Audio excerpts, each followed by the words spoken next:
L'opposant centrafricain et ancien chef rebelle Jean-Jacques Demafout a bel et bien été refoulé vers la Centrafrique. Il se disait menacé d'arrestation dans son pays et avait pour cela rejoint il y a 3 jours le Tchad. Ce samedi matin, il a été escorté jusqu'à Paoua où il se trouve sous protection de la FOMAC, la force multinationale de l'Afrique centrale. Il doit être acheminé à Bangui demain, dimanche. Et de son côté, le gouvernement centrafricain dément avoir l'intention de l'arrêter. Il affirme que l'opposant est libre de ses mouvements.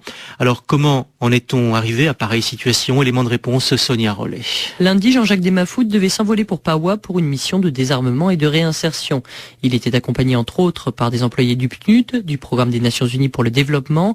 L'avion devait décoller à 8h30, mais alors que les passagers avaient embarqué dans le bus qui devait les conduire à l'appareil, le commissaire de l'aéroport est intervenu. Il leur a demandé de retourner dans le salon d'accueil le temps qu'ils demandent des instructions. C'est dans ce laps de temps qu'il y aurait bien eu un coup de fil entre le ministre centrafricain de la Sécurité et l'opposant avant que l'avion ne soit autorisé à décoller.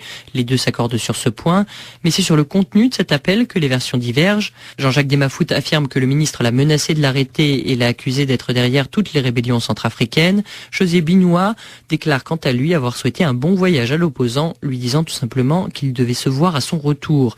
Il accuse du coup Jean-Jacques Demafout de mentir. Le Tchad a donc fini par expulser l'opposant, mais se refuse à tout commentaire.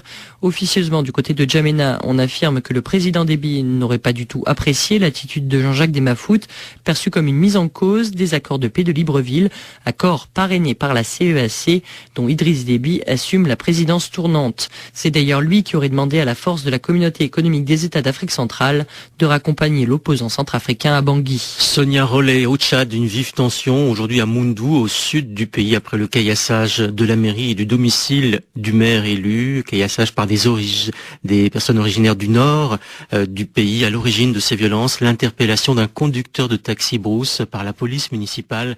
Et ce soir, un couvre-feu a été